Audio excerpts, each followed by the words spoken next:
नमस्कार सगळ्यांना. काही लोक आपल्यासोबत जोडले जात आहेत, तोपर्यंत वाट पाहूया. प्रथमतः छत्रपती संभाजीराजे यांच्या जयंतीच्या आपल्या सगळ्यांना मनपूर्वक हार्दिक शुभेच्छा देतो आणि शंभूराजांना मानाचा मुजरा करतो.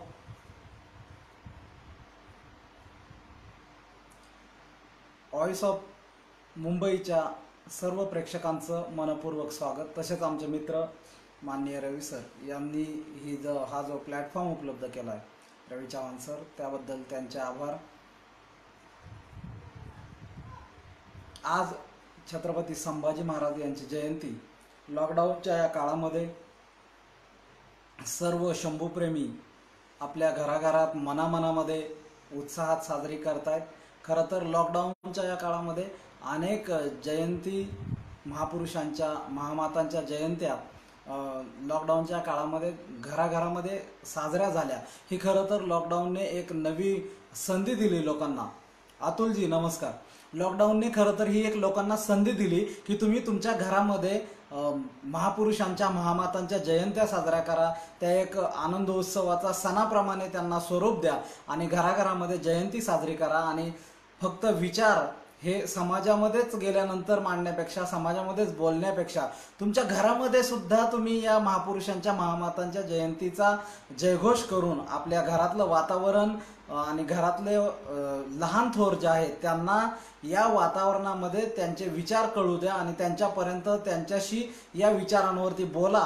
खरं तर हा एक पॉझिटिव्ह दृष्टिकोन आपल्याला या कोरोनाच्या संकटातून मिळाला आहे असंच आपल्याला म्हणावं लागेल की कोरोनाने आपल्याला एक संधी दिली की चला तुम्ही घरामध्ये बसून जयंती साजरी करा. आणि घरामध्ये जयंती साजरी करत असताना सगळ्या घराला एकत्र सामावून घ्या, घरच्या सगळ्या सदस्यांना, आणि ती संधी आपण खरं तर त्या संधीचं सोनं करूया.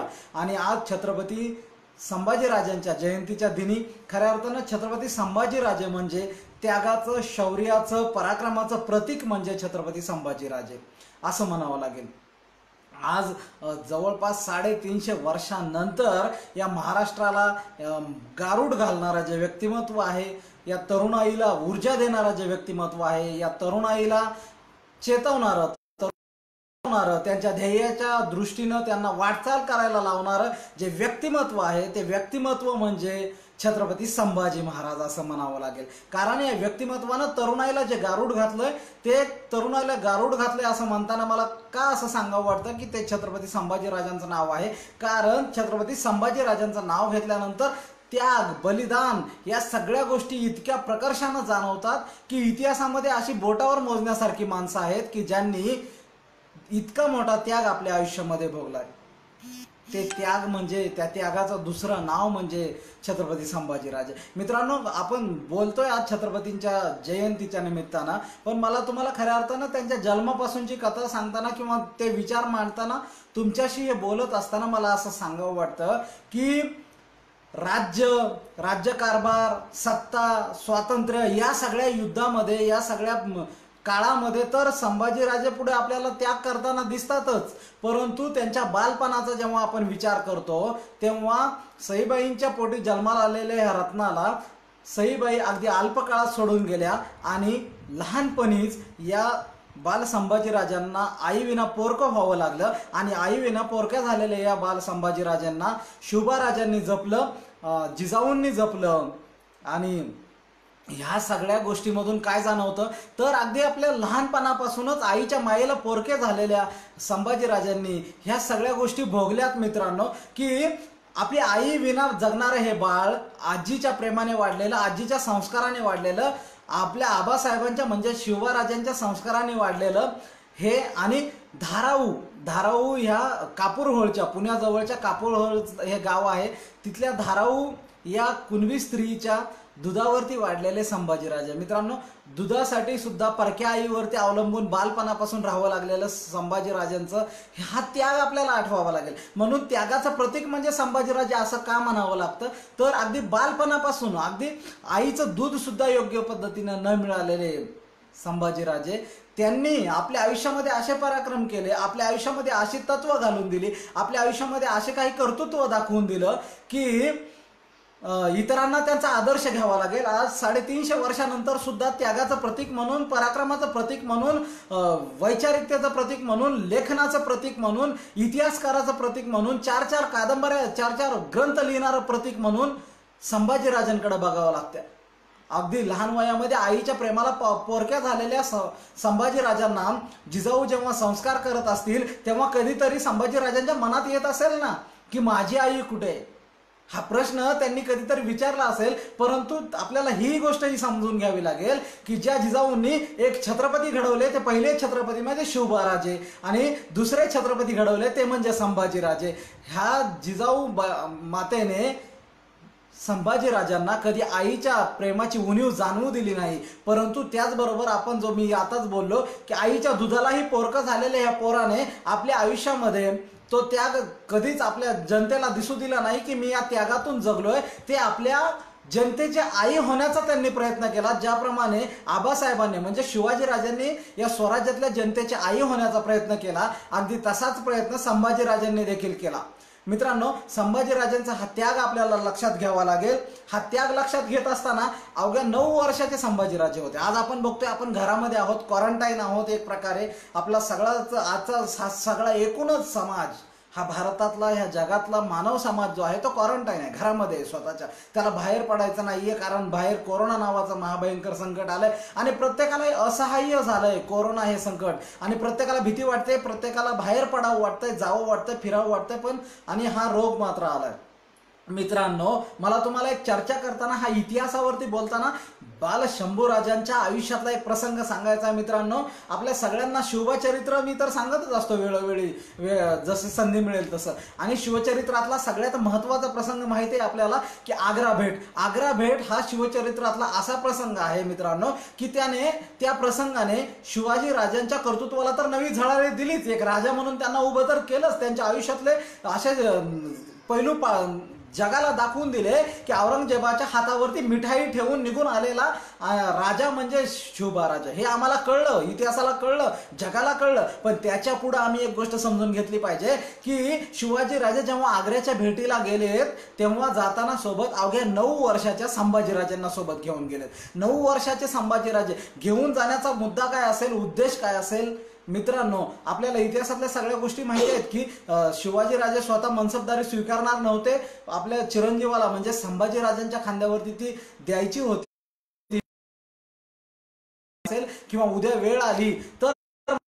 याच्या पुढं असं वाटतं जहागिरी, मनसबदारी आणि औरंगजेब ह्याच्या पुढे विचार करताना, संभाजीराजे वाचताना, शिवाजीराजे वाचताना मला खऱ्या अर्थानं असं वाटतं की शिवबाराजांच्या मनामध्ये हे असेल की बालवयामध्येच माझ्या पुत्राला म्हणजेच माझ्या संभाजीला राजकारणाचे, समाजकारणाचे आणि या देशातल्या तत्कालीन व्यवस्थेचे डावपेच समजले पाहिजेत। नेमकं चाललंय काय या देशामध्ये, औरंगजेबाची राज्य कारभार करण्याची पद्धत नेमकी कशी आहे, शिवबाराजे त्याला कसे उत्तर देतात, त्यांच्यावरती पुढे काय प्रसंग येणार आहेत, आणि औरंगजेबाचा दरबार नेमका कसा असेल हे शिवाजी महाराजांना आपल्या पुत्राला म्हणजे संभाजीराजांना अगदी अल्पवयापासून दाखवून द्यायचं होतं, त्यांच्यावरती ते संस्कार करायचे होते आणि त्यांना ते प्रत्यक्षामध्ये दाखवून देण्याचा प्रयत्न शिवाजी महाराजांनी केला। आणि ह्याच्या पुढे आपल्याला हे लक्षात घ्यायचंय की अवघ्या 9 वर्षाच्या संभाजीराजांनी ते समजून घेतलं। त्या औरंगजेबाच्या दरबारामध्ये जेव्हा आपले आबासाहेब म्हणजे शिवाजी महाराज औरंगजेबाच्या त्या दरबाराला लाथाडून जेव्हा बाहेर निघतात तेव्हा तेवढ्याच बाणेदारपणे संभाजीराजे सुद्धा 9 वर्षाचे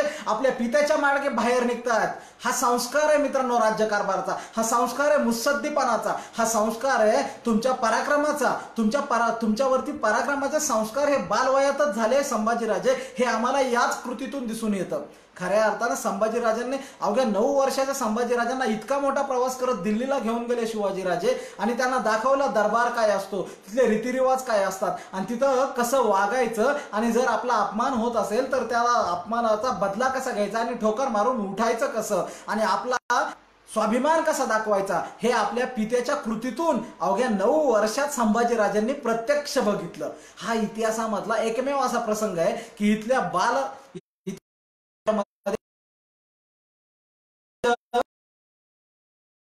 असताना पडतो आणि त्या अपमानाला या देशाचा पदपातशाह ज्याला म्हटलं जात होतं त्या औरंगजेबाच्या दरबार लाथाडून बाहेर निघतो. कुठलाही डर, कुठलीही भीती त्याच्या नजरेत नाही. बाणेदार आणि स्वाभिमानपणा त्याच्या नजरेत कसा दिसतो हे बाल संभाजीराजांनी 9व्या वर्षी पाहिलं आणि आपल्या बापाच्या म्हणजेच पित्याच्या मागे बाहेर पडले आणि औरंगजेबाच्या दरबाराला त्यांनी त्या ठिकाणी पाठ दाखवली, म्हणजेच तो नाकारला आणि आपल्या स्वाभिमानानं आपल्या छावणीकडे निघून आले.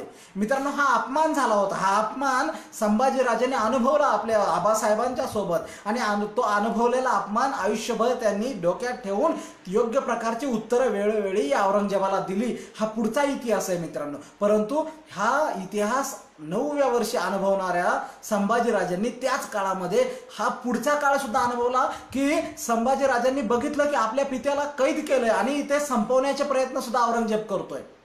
हे सगळे प्रयत्न चाललेले असताना संभाजीराजे हे उघड्या डोळ्यांनी बघत असताना आणि पुढे शिवबाराजांनी तिथून बाहेर पडण्याचा प्लॅन कसा ठरवला, तो मुत्सद्दीपणा, तो दूरदृष्टीपणा, एक एक माणसं कशी हाताशी घेतली, मदारे मेहतर असतील तसे इतर जे सैन्य होतं, मावळे होते आणि मानसिंग हा जो मिर्झा राजा जयसिंगांचा माणूस आहे त्याला कसा हाताशी घेतला, त्याच्याशी कशी केली आणि शिवबाराजांनी एकूण प्लॅन कसा ठरवला, एकूण नियोजन कसं केलं, अगदी ते नियोजन बाहेर पडण्यापर्यंत आणि बाहेर पडल्यानंतर मथुरेमध्ये आल्यानंतर अवघ्या 9 वर्षाच्या शंभूराजांना त्या ठिकाणी मोरपंत पेशव्यांकडे ठेवलं आणि शिवाजीराजे पुढे दख्खनेत आणि महाराष्ट्रात निघून आले. हा इतिहास बघत असताना यातली मुख्य गोष्ट आपण आज कोरोनाच्या या क्वारंटाईनच्या काळावरती मी तुम्हाला सांगणार होतो. ती मुख्य गोष्ट अशी आहे मित्रांनो की 9 वर्षाच्या संभाजीराजांना शिवाजीराजे मथुरेत ठेवून येतात. किती दूरचा प्रवास आहे हा, 2000 किलोमीटरच्या आसपासचा हा दूर आपल्या मुलाला ठेवून येण्याचं धैर्य अवघ्या 9 वर्षाच्या पोराला, आपल्या राजपुत्राला, ज्याला आपण राजपुत्र म्हणतो. आज आपण जर राजपुत्र म्हणावं एखाद्याला तर त्याचे आयुष्य आराम काय असतात ते आपण बघतो. त्या पुत्राचे, त्या मुलाचे, त्या पिता आपल्या मुलाच्या सगळ्या हौसा गरजा कशा पुरवतो आणि 9 वर्षाच्या या राजपुत्राला संभाजीराजांना शिवाजीराजे मथुरेत ठेवून आलेत मित्रांनो. तिथे असं एकट्याला ठेवून आलेत. किती वर्षाचं पोरग, 9 वर्षाचं. राजे निघून आलेत आणि तेव्हा मित्रांनो औरंगजेबाचे माणसं, त्याचे सैन्य या दोघांना, पिता पुत्रांना शोधण्यासाठी जंग पछाडतायत, सगळीकडे फिरतायत. अगदी महाराष्ट्रापर्यंत त्याचं सैन्य येऊन पोहोचतंय. परंतु वेगवेगळे वेश बदलत शिवाजीराजे इथपर्यंत पोहोचतायत. पायी, कुठे कुठे घोड्यावरती, जमेल तसा प्रवास करत शिवाजीराजे इथपर्यंत पोहोचतायत. आणि दुसरीकडे आपल्या मुलाला मथुरेत ठेवले म्हणजे त्याला घराच्या बाहेर निघायची परवानगी असेल का? त्याला ते धैर्य असेल का घराच्या बाहेर जावं, फिरावं, मोकळ्या हवेत जावं? आज आपण ह्याच कोरोनाच्या क्वारंटाईनच्या विषयावरती मी तुम्हाला आणणार होतो की आपल्याला क्वारंटाईन केलं म्हणजे घरात बसवलंय म्हणून आपल्याला खरं तर हे सगळं असह्य झालंय. मग 9 वर्षाच्या संभाजीराजांना सुद्धा ते अवघे कितीतरी महिने त्या घरामध्ये बसावं लागलं. बाहेर पडण्याची परवानगी नव्हती किंवा ती मुभा नव्हती. शिवाजीराजांनी तेवढ्या ताकीद त्यांना दिल्या होत्या, बाहेर यायचं नाही, निघायचं नाही. आणि त्या ठिकाणी मोरपंतही त्यांना ते सांगत असतील, बाहेर भीती आहे, बाहेर औरंगजेबाचं सैन्य आहे. आणि मग तेव्हा संभाजीराजांनी स्वतःला क्वारंटाईनच करून घेतलं होतं मित्रांनो. कशासाठी? तर हे स्वराज्य उभं करण्यासाठी. कशासाठी? तर आपल्या आबासाहेबांनी जे राज्य घडवायचं, त्यांना जो महाराष्ट्र घडवायचा, जी शिवशाही उभी करायची, त्याचा पुढचा वारस आणि त्याचं ती सांभाळण्याची ताकद ज्या मनगटात होती, ती मनगट 9 वर्षाची असताना सुद्धा स्वतः क्वारंटाईन होऊन त्या घरामध्ये गप्प बसली मित्रांनो. त्यांनी ते भोगलं आणि मग आज आपल्याला हे भोगायला काय अडचण आहे? हे क्वारंटाईन तर साधं क्वारंटाईन आहे. घरात सगळ्या सुख सुविधा आहेत. आपल्याला बाहेर गेलं तर मारणारं तरी कोणी नाही, आपला जीव घेणारं तरी कोणी नाहीये. मग संभाजीराजेंच्या चरित्रातून आपण हा आदर्श घ्यायचा आहे की अवघ्या 9 वर्षाचे संभाजीराजे मथुरेमध्ये क्वारंटाईन झाले एक प्रकारे आणि त्या घरामध्ये त्यांना बसावं लागलं. एका राजपुत्र घरामध्ये बसू शकतो, आम्ही राजपुत्र तर नाही येत ना की आम्हाला घरामध्ये बसावं लागलं म्हणून आमच्या बाहेर राज्य अडून पडले आमच्या वाचून.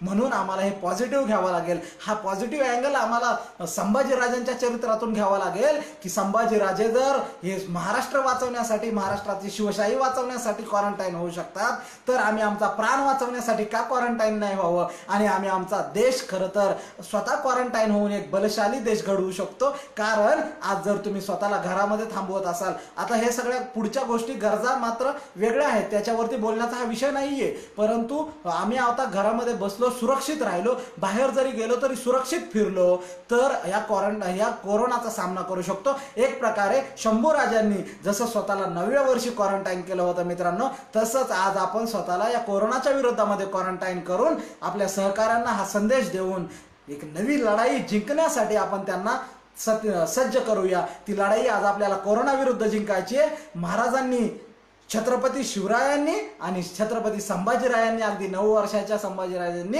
औरंगजेबाच्या विरुद्धची लढाई जिंकली। आम्हाला कोरोना रूपी औरंगजेबाच्या विरुद्धची लढाई जिंकायची, हे आपल्या लक्षात आपण घेतलं पाहिजे। हे महाराजांच्या आयुष्यात ना, हे शिवचरित्र, शंभूचरित्र नुसत्या व्याख्यात्यांनी सांगायचे, ऐकणाऱ्यांनी ऐकायचे आणि घरी गेल्यानंतर विषय संपले तोपर्यंत टाळ्या वाजवायच्या, अशी आता वेळ राहिलेली नाही। आता ही शिवचरित्र, ही शंभूचरित्र, ही सगळी महामानवांची चरित्र आम्हाला डोक्यामध्ये घ्यावी लागतील, ती प्रत्यक्षात जीवनामध्ये उतरावी लागतील, ती आमच्या वर्तमानात जगण्यात आली पाहिजेत। ती भविष्यात आणि भूतकाळात नको, फक्त बोलण्यासाठी भविष्यात आणि आठवण्यासाठी भूतकाळात नको आहेत, तर आता ती आम्हाला प्रत्यक्षात जगताना पदोपदी गरजेची आहेत आणि ती गरजेची असताना ती आम्ही अनुभवली पाहिजेत, ती आमच्या आयुष्यामध्ये रुजवली पाहिजेत। आणि हे ध्यानात घेण्यासाठी मी हा प्रसंग आपल्याला सांगितला, म्हणून हे लक्षात घ्यायचे आपल्याला शंभूचरित्रातनं।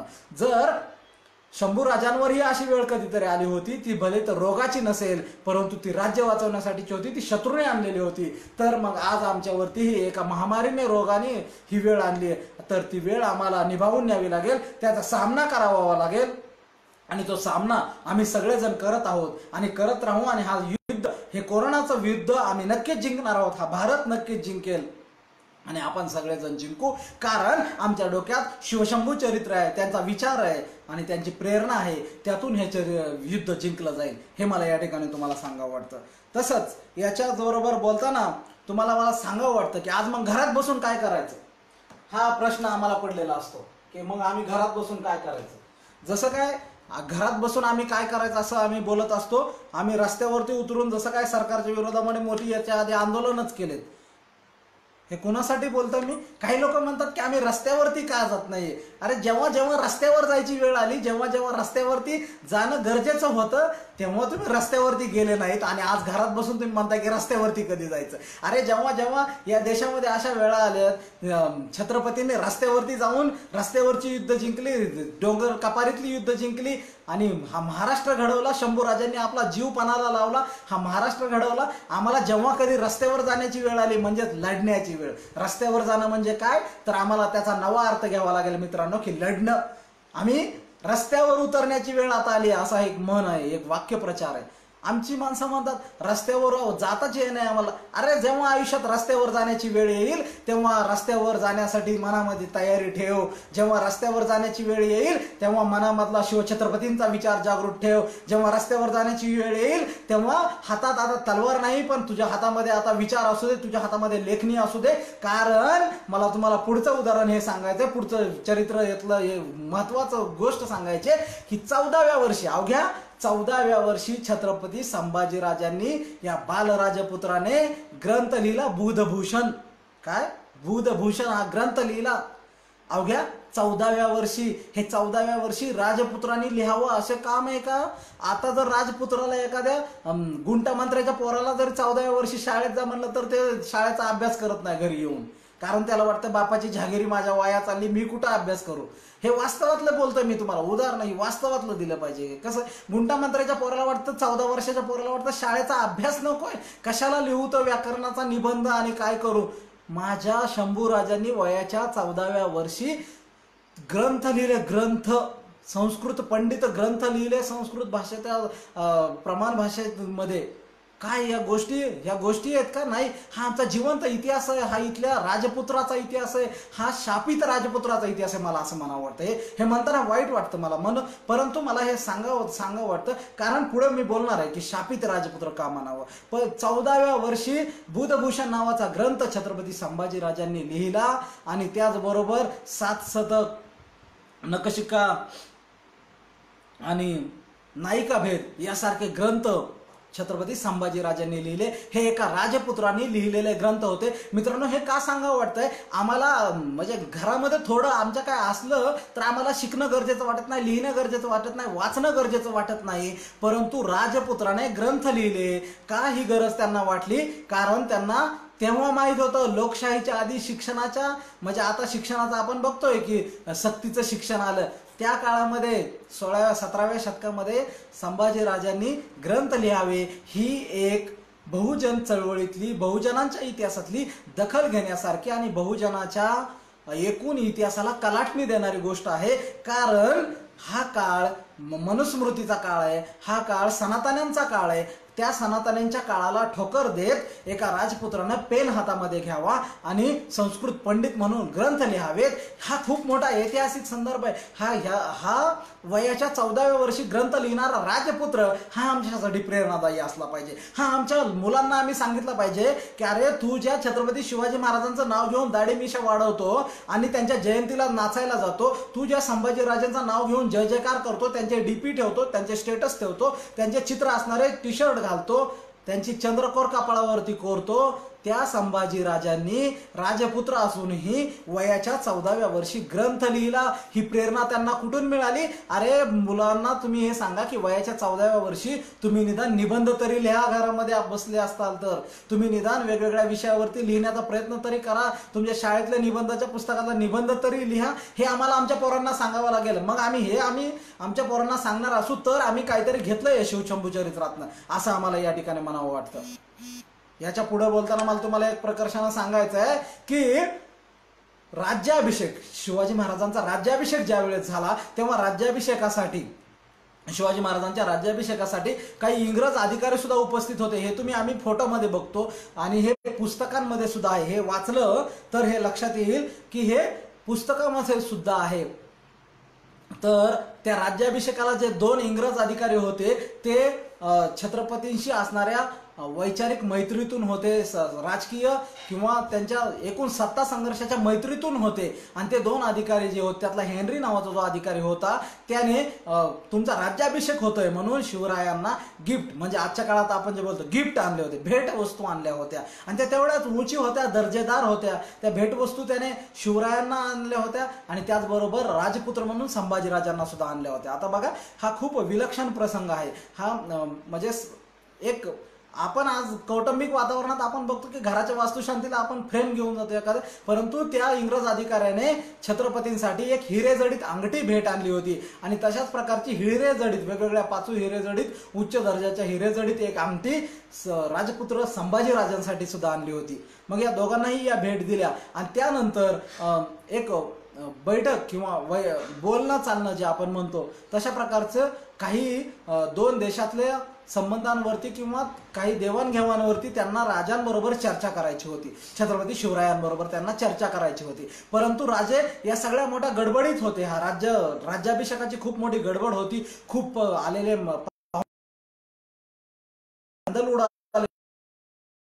गडबडीमध्ये स्वतः शिवाजी महाराज त्या इंग्रज अधिकाऱ्याला वेळ देऊ शकत नव्हते आणि त्याच्याशी बैठक करू शकत नव्हते, बोलू शकत नव्हते, त्याची चर्चा सल्ला मसलत होऊ शकत नव्हता. आणि ही गोष्ट ध्यानात आल्यावरती शिवबा राजांनी बघा, त्यांना आपल्या पुत्राच्या बुद्धिमत्तेवरती किती विश्वास होता, त्यांनी ही गोष्ट लक्षात आल्यानंतर त्या इंग्रज अधिकाऱ्याला सांगितलं की तुमच्याशी चर्चा करण्यासाठी, तुमच्याशी सल्ला मसलत करण्यासाठी आमचे पुत्र म्हणजे संभाजीराजे हे आहेत, ते तुमच्याशी सल्ला मसलत करतील, ते तुमच्याशी चर्चा करतील.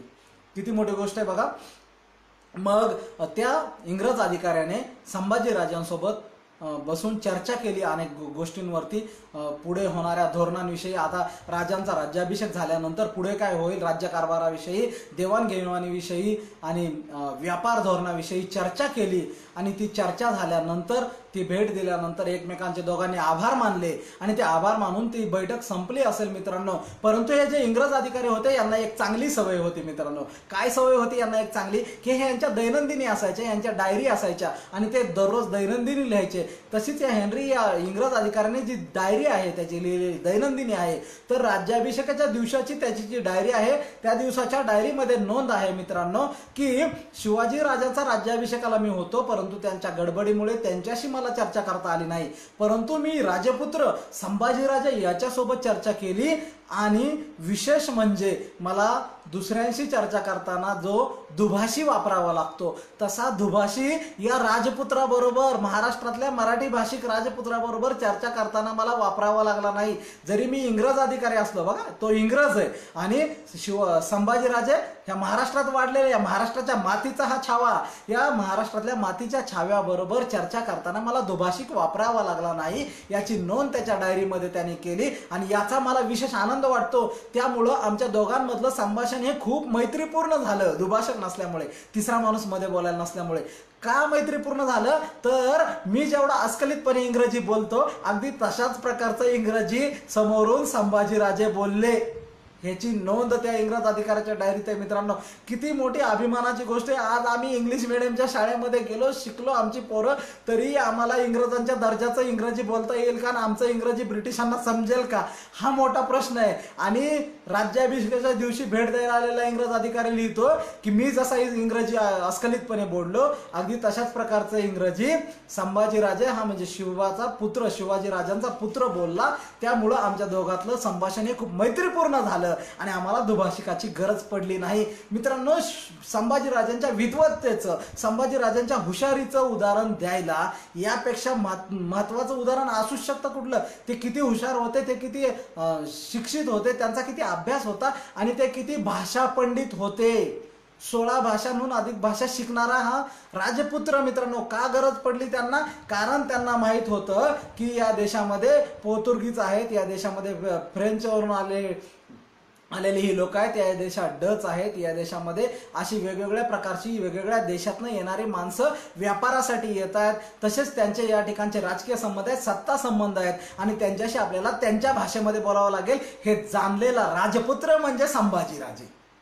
किती मोठी गोष्ट आहे. 17व्या शतकामध्ये इतक्या भाषा शिकण्याचं, अस्खलित इंग्रजी बोलता येण्याचं उदाहरण मित्रांनो, महाराष्ट्राच्या मातीमधलं इतकं मोठं उदाहरण आपण जगाला देऊ शकतो की होय, आमच्या राजपुत्राला इंग्रजी येत होती आणि संभाजीराजांना इंग्रजी येत होती आणि ती इतक्या उच्च दर्जाची इंग्रजी येत होती की इंग्रज अधिकाऱ्याबरोबर ते अस्खलितपणे इंग्रजी बोलले आणि इंग्रज अधिकाऱ्याला कुठेही या ठिकाणी अडचण आली नाही आणि त्यामुळे त्यांचं मैत्रीपूर्ण संभाषण झालं. याची नोंद इंग्रजाला करून ठेवावी वाटली. मित्रांनो, हे उदाहरण का सांगावं वाटलं मला की आज आपण बघतोय की भाषा म्हणजे असं, म्हणजे आम्ही काही लोक भाषेवरती राजकारण करताना दिसतात. भाषेवरती राजकारण करून तुम्ही तुमच्या मतपेट्या भरू शकता, तुम्ही तुमचे सत्ता केंद्र मिळवू शकता, तुम्ही सत्तेत येऊ शकता, भाषेवरती राजकारण करून लोक भडकवू शकता. परंतु आम्हाला शिवाजीराजे समजले पाहिजेत, त्यांना सुद्धा इतर भाषा येत होत्या. आम्हाला संभाजीराजे समजले पाहिजेत, त्यांना सुद्धा इतक्या भाषा येत होत्या. काय येत होत्या ह्या भाषा? मराठीवरती त्यांचं प्रेम नव्हतं का? अरे, मराठी ही तर आमची मातृभूमी भाषा आहे, मराठी ही तर आमची आई आहे, ती त्यांना येतच होती. परंतु त्याचबरोबर त्यांना हे समजलं होतं, बहुजनांनी हे लक्षात घेतलं पाहिजे, बहुजनांच्या पोरांनी हे लक्षात घेतलं पाहिजे की जसं शिवाजीराजांना संभाजीराजांना इतर भाषा येत होत्या, कारण ती त्यांना माहित होतं की तुम्हाला जगाशी संपर्क ठेवायचा आहे, तुम्हाला जगाशी व्यवहार करायचे, तुम्हाला जगाच्या राजकारणात उतरायचं आहे, तुम्हाला जगाच्या पाठीवर ठसा उंचवायचा. जगामध्ये जर तुमचं नाव पोहोचवायचं, जगाशी संबंध प्रस्थापित करायचे, तर तुम्हाला जगाच्या भाषा आल्या पाहिजेत. आणि हे बहुजनांनी, इथल्या सगळ्या समाजाने लक्षात घेतलं पाहिजे की मराठी ही जरी आमची माय असली तरी आम्हाला इतर भाषांवरती प्रभुत्व मिळवावं लागेल. त्या भाषेतले आमचे अभ्यास झाले पाहिजेत, त्या भाषांमध्ये आमचे संभाषणं करता आली पाहिजेत, त्या भाषेमधली पुस्तकं वाचता आली पाहिजेत. हे आम्हाला शंभू चरित्रातनं शिकायचं आहे. हे शंभू राजांकडून आम्हाला शिकलं पाहिजे. हे त्यांच्या चरित्रातला हा आम्ही आदर्श घेतला पाहिजे. हेच आम्हाला त्यांच्या चरित्रातनं शिकायचं. हेच वेगवेगळ्या गोष्टी, त्याग, अभ्यास, बलिदान, हे हुशारी, ग्रंथ लिहिणारे राजे, स्त्रियांचा सन्मान करणारे राजे, हे स्त्रियांचा सन्मान करणारे राजे या विषयावर मला विशेष बोलायचंय. का बोलायचंय? काय हे नंतर जी 18वं शतक हे जे पेशव्यांचं चालू झालं आणि त्यानंतर इतिहासाची जी तोडफोड झाली आणि इतिहासाला एक प्रकारे जी एका कंपूने इतिहास जो आपला करण्याचा प्रयत्न केला, इतिहासाला ज्या प्रकारे त्यांनी बंदिस्त करण्याचा प्रयत्न केला, त्या कंपूला या ठिकाणी आपल्याला उत्तरं द्यावी लागतील, ऐतिहासिक उत्तरं असली पाहिजेत आणि त्याला संदर्भ असले पाहिजेत. तेच मला या ठिकाणी सांगायचं आहे की संभाजीराजांनी जे आपल्या आयुष्यामध्ये या नंतरच्या काही इतिहासकारांनी, नंतरच्या काही या बखरकारांनी संभाजीराजा म्हणजे बाई आणि बाटली इथपर्यंत मर्यादित ठेवला. काही नाटककारांनी नाटकं काढली, निर्लज्जपणाने या गडकरी सारख्यांनी नाटकं काढली आणि त्या नाटकांमधून संभाजीराजांच्या चरित्राचं विद्रुपीकरण झालं आणि त्यांच्या चरित्राला या ठिकाणी गालबोट लावण्याचं काम या ठिकाणी केलं. परंतु संभाजीराजांच्या आयुष्याकडे बघताना स्त्रियांचा संभाजीराजाने एवढा इतिहासामध्ये कुठल्या राजाने सन्मान केला, हा सन्मान शिवबाराजानंतर इतका मोठ्या प्रमाणावर सन्मान संभाजीराजांनी केला. ह्या पिता पुत्रांशिवाय स्त्रियांचा सन्मान करणारा मोठा राजाच तुम्हाला इतिहासात दिसणार नाही. काय सन्मान केला? छत्रपती संभाजीराजांनी त्या काळामध्ये आपल्या पत्नीला अधिकार दिले. काय अधिकार दिले? थेट तिची राजमुद्रा बनवण्याचे, थेट येसुबाईच्या नावाची राजमुद्रा बनवण्याचे अधिकार दिले. ती राजमुद्रा बनवून घेतली आपल्या पत्नीच्या नावाची आणि ती राजमुद्रा वापरून व्यवहार करण्याचे आणि राज्य कारभार चालवण्याचे प्रत्यक्ष अधिकार आपल्या पत्नीला देणारा राजा म्हणजे संभाजीराजा. ही इतिहासातली सोनेरी अक्षरात झालेली नोंद आहे मित्रांनो. मग याच संभाजीराजांना तुम्ही स्त्रियांच्या नावाचं गालबोट लावून बदनाम करताना यांना लाजा वाटल्या नाहीत? पुढच्या इतिहासकारांना, या कंपूतल्या इतिहासकारांना, या गडकरींना लाजा वाटल्या पाहिजे होत्या की त्यांनी या संभाजीराजांना बदनाम केलं. ज्या संभाजीराजांनी अशा मनुस्मृतीचा ज्या काळामध्ये अंमल चालत होता, ज्या काळामध्ये सनातन्यांचा अंमल चालत होता, ज्या काळामध्ये बाई म्हणजे उंबऱ्याच्या आतमधलीच बाहुली बनून राहिली होती, फक्त चूल आणि मूल इथपर्यंत जिचं अस्तित्व मर्यादित होतं, त्या स्त्रीला संभाजीराजांनी एक प्रकारे असं स्वातंत्र्य दिलं. थेट राज्य कारभार करण्याचं स्वातंत्र्य आपल्या पत्नीला देणारा राजा म्हणून इतिहासामधली नोंद जर तुम्हाला कोणाची दिसत असेल तर ती संभाजीराजांची दिसती. स्त्रियांचा इतका मोठ्या प्रमाणावर सन्मान करणारा इतिहासातला राजा म्हणून इतिहासाला संभाजीराजांची नोंद घ्यावी लागेल.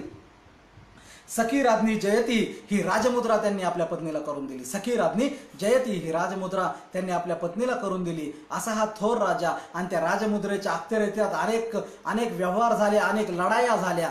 जेव्हा संभाजीराजांच्या अनुपस्थितीत वेळ आली तेव्हा संभाजीराजांच्या या पत्नीनं लढाया सुद्धा केल्या प्रत्यक्ष रणांगणात उतरून. त्याचा सुद्धा एक इतिहास आहे, त्याचा सुद्धा एक वेगळा इतिहास आहे मित्रांनो. आणि त्या प्रत्येक रणांगणात जाऊन लढाई करण्याचं बळ आपल्या पत्नीला देणारा राजा हा किती मोठा स्त्रियांचा सन्मान करणारा राजा आहे. किती मोठा या भारत वर्षाच्या इतिहासाच्या किती मोठी गोष्ट आहे की ज्या काळामध्ये स्त्रिया घरात मर्यादित होत्या, उंबऱ्याच्या आतमध्ये स्त्रियांना थांबवलं जायचं, त्या काळामध्ये आपल्या पत्नीला प्रत्यक्ष राजमुद्रा देऊन राज्य कारभार जिच्या हातामध्ये दिला.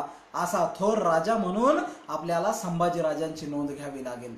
हा खरं तर बोलायचा विषय होता. हे बोललं पाहिजे होतं, हे मला बोललंच पाहिजे होतं आज. कारण हे जे संभाजीराजांच्या इतिहासाचं जे विद्रुपीकरण काही लोकांनी केलं त्यांना उत्तरं दिली पाहिजेत. त्यांना ती ऐतिहासिक उत्तरं आम्हाला द्यायची आहेत. आणि ही राजमुद्राच आहे, त्यामुळे याच्यावरची तर वेगळा इतिहास बघण्याची आणि वेगळा इतिहास शोधण्याची आवश्यकता नाहीये.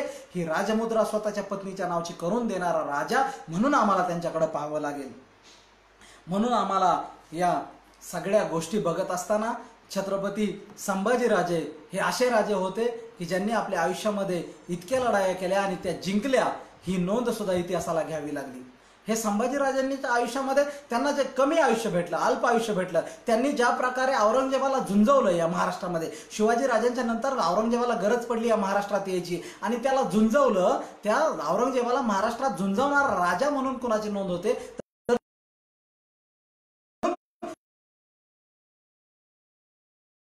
ही व्याख्या शौर्याची मी आज सकाळीच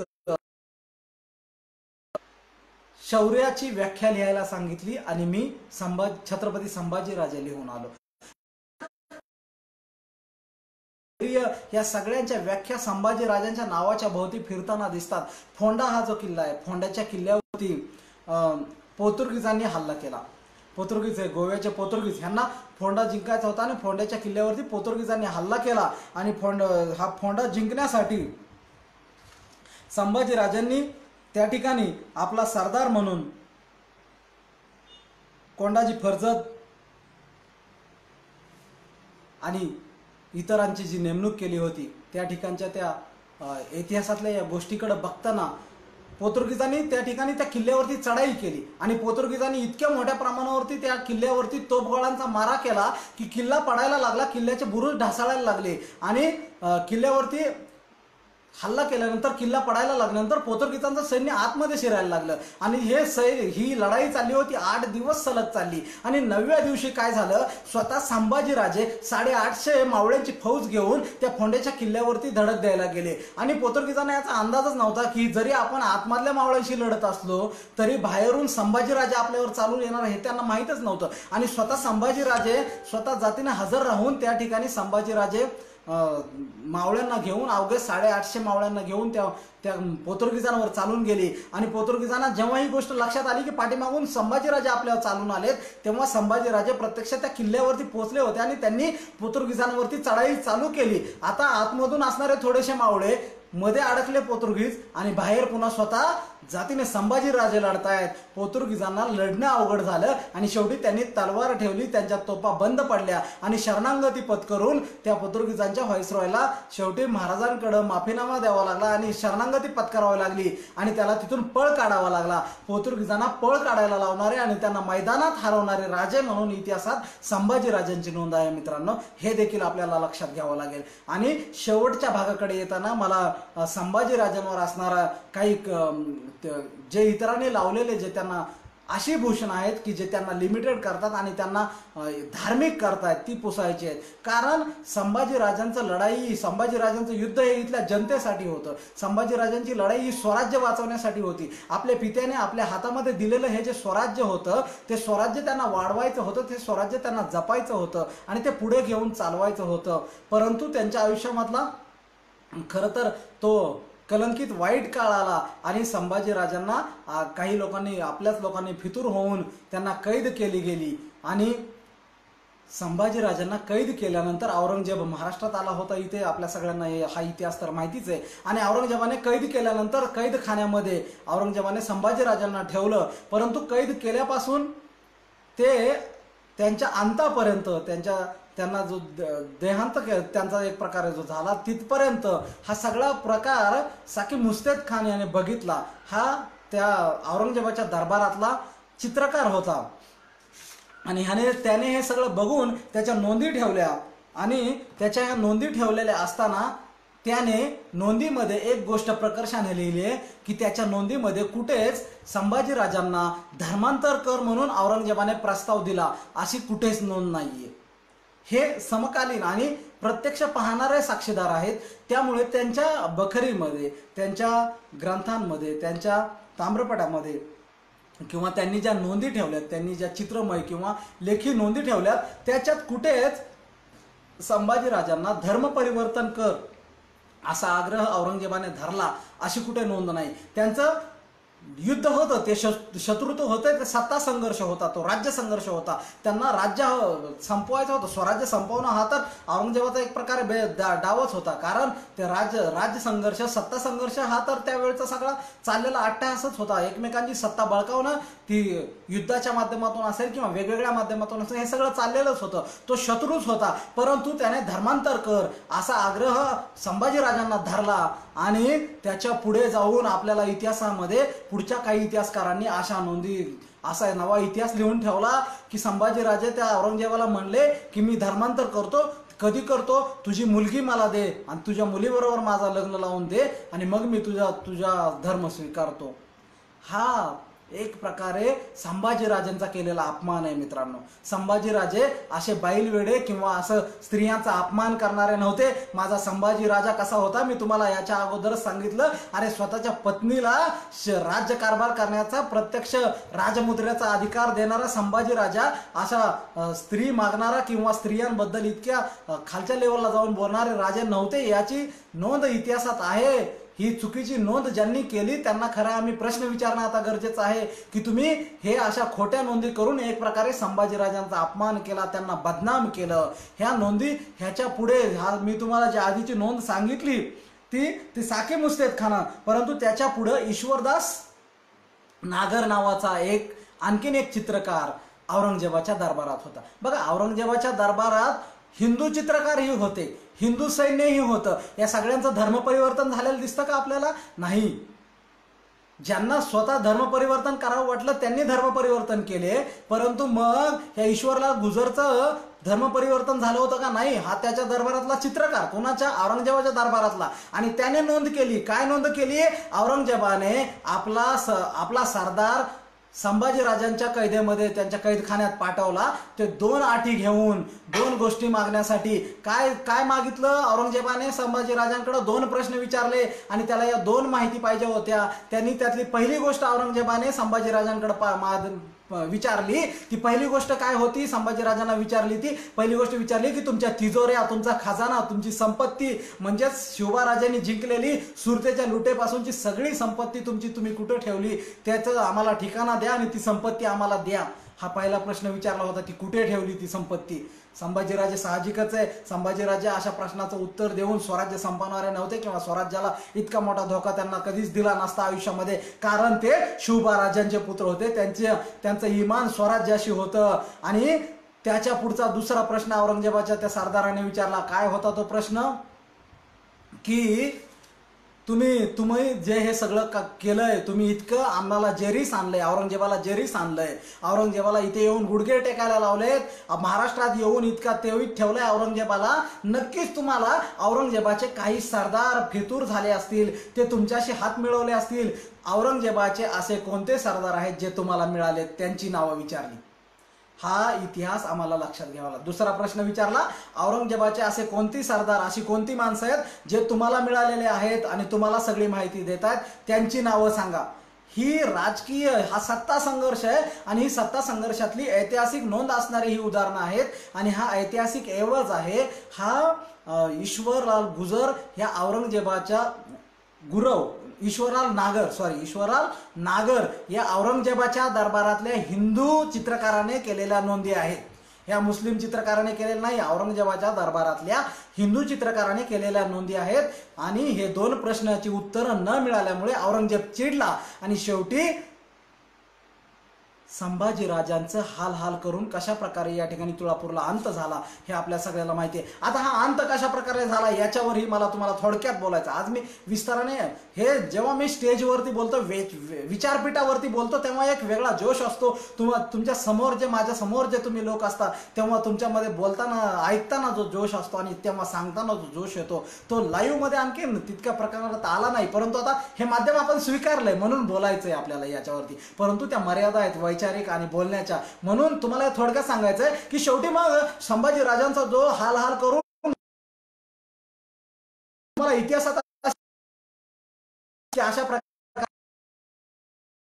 त्याचे कितीतरी विरोधक होते, त्याचे कितीतरी शत्रू या देशात होते. अख्ख्या देशावरती राज्य करणारे औरंगजेबाचे शत्रू कमी होते का? अजिबात नाही. परंतु त्याने इतका हाल करून फक्त संभाजीराजांना का मारलं? कारण औरंगजेबाला सुचवणारे जे होते, असे जे बसलेले तिथे जे होते, ते महाराष्ट्रातलेच काही होते. त्यांनी सांगितलं की ही जी शिक्षा दिसते तुम्हाला, संभाजीराजांना ही जे अंत आहे, जो इतिहासामधला सगळ्यात वाईट अंत आपण म्हणतो, तो संभाजीराजांचा हाल करून झालेला जो अंत आहे, तो मनुस्मृतीप्रमाणे झाला. ह्याच्या ऐतिहासिक संदर्भ तुम्हाला सगळीकडे दिसतील. तुम्ही वाचन केलं होतं, तुमच्या डोळ्यांनी वाचलं होतं, तुमचे डोळे काढले गेले होते. तुम्ही इतरांना स्पर्श केला, तुम्ही अस्पृश्यांना जवळ घेतलं, तुम्ही अस्पृश्यांना उभं केलं, त्यांना स्वराज्यात वेगळी चांगली मानाची स्थानं दिली. तुम्ही अस्पृश्यांना स्पर्श केला, त्यांचे हात मिळवला, तुमच्या अंगाची कातडी काढली गेली. मित्रांनो, हे सगळे मनुस्मृतीने ठरवलेल्या शिक्षा होत्या. हेच ऐतिहासिक संदर्भ मी अभ्यासांती तुम्हाला सांगू इच्छितो आणि हेच तुम्हाला म्हणजे अभ्यास करून स्वीकारावे लागतील, ते तुमच्या लक्षात येतील. आणि मित्रांनो, हे सांगणारे कोण होते? शिक्षा देणारा जरी औरंगजेब होता, तरी मग औरंगजेबाला सुचवणारे कोण होते हे आपल्याला लक्षात घ्यावे लागेल. औरंगजेबाकडे फितूर झालेले कोण होते स्वराज्यातले? औरंगजेबाला जाऊन मिळालेले नेमके कोण होते? हे अण्णाजी दत्तो कोण होते नेमके? हे सगळं आपल्याला लक्षात घ्यावं लागेल. ही सगळी माणसं कोण होती आम्हाला बघावं लागेल, इतिहास वाचावा लागेल. तेव्हा आम्ही संभाजीराजांच्या शेवटाबद्दल, अंताबद्दल बोलू शकतो, त्याच्यावरची निष्कर्ष काढू शकतो. आणि मग हे सगळा संभाजीराजांचा शेवट ज्या प्रकारे झाला हे सगळं बघितल्यानंतर आता काही लोक संभाजीराजांच्या नावाच्या पुढे धर्मवीर लावताना दिसतात। हे धर्मवीर लावायचं नेमकं सुचलं कोणाला? अरे ज्या संभाजीराजांचा, ज्या शिवाजीराजांचा एकूण आयुष्यातला पूर्ण प्रवास, हा इथला एकूण मराठी माणूस, हा इथला एकूण मराठा वर्ग म्हणजे हा बहुजन वर्ग, ह्या सगळ्या जाती धर्म म्हणजे तेव्हाचा मराठा वर्ग, ह्या सगळ्या मराठा वर्गाला स्वाभिमान देण्यासाठी, अभिमान देण्यासाठी आणि उभं करण्यासाठी आणि त्यांच्या मुखामध्ये 2 घास सुखाचे जावे यासाठीचा होता। हा धर्माचा संघर्ष नव्हता, हा संघर्ष सगळा माणसांसाठीचा होता। माणसांनी माणसांसाठी उभारलेचा लोकशाहीच्या अगोदरचा लोकशाही संघर्ष म्हणजे शिवकालाचा इतिहास आहे मित्रांनो। आणि हा धर्माचा कसा होता, ह्यांना धार्मिक राजे म्हणून कोण उभं करतंय हे सगळं आम्हाला लक्षात घ्यावं लागेल आणि त्यांना या धार्मिक कमतूतून बाहेर काढून एक स्वराज्यवीर म्हणून, स्वातंत्र्यवीर म्हणून, क्रांतीवीर म्हणून आणि स्वराज्याचे खरे धनी म्हणून आम्हाला संभाजीराजांकडे बघावं लागेल मित्रांनो। स्वराज्यवीर, स्वातंत्र्यवीर म्हणून आम्ही संभाजीराजांना स्वीकारू, त्यांना धर्मवीर म्हणून आम्ही कधीच स्वीकारणार नाही, कारण ते धर्मासाठी लढले नाहीत, त्यांची लढाई ही माणसांसाठी होती। त्यांना ज्यांनी लढवलं, ज्यांनी त्यांचा अंत केला ते धर्मवेडे होते, ज्यांनी त्यांचा असा हाल करून अंत केला त्यांना धर्माचं वेड होतं। त्यांना एक अस्पृश्य, त्यांना एक शूद्र राजा झाला हे बघवत नव्हतं, त्यांना एका शूद्राचा जसा राज्याभिषेक करायचा नव्हता तसं एका शूद्राला राजा झालाय, त्याचं राज्य संपवायचं होतं, म्हणून संभाजीराजांचा अशा प्रकारे अंत झाला आणि म्हणून संभाजीराजांचा हा शेवट, संभाजीराजांचा हा जो शेवटचा हत्या झाली, ती हत्येकडे बघताना आम्हाला संभाजीराजे यांची हत्या कशा प्रकारे झाली हे लक्षात घ्यावं लागेल। ती औरंगजेबानेच केली, ती औरंगजेबाचीच हत्या औरंगजेबानेच